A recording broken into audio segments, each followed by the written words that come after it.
Dikete tsa ditho tsa IFP di bile le mohato wa ho pepesa ho se kgotsofale ha tsona ka Mondli Makhanya. Mokga ona o tletleba ka hore Makhanya ke mmolai ya bileng le kabelo dipolaong tsa ditho tsa IFP KwaZulu-Natal.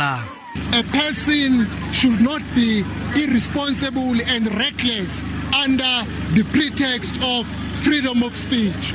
We believe Makhanya has gone beyond what can be accepted by any political party. IFP e teketse Moetapele ba media 24 lengolo la yona la ditletlebo le ho fa Moetapele bona matsatsi a 14 ho arabela. Firstly, we need to say thank you for the approach. Thank you for the manner that you have done this thing in a non-violent manner, in a peaceful manner.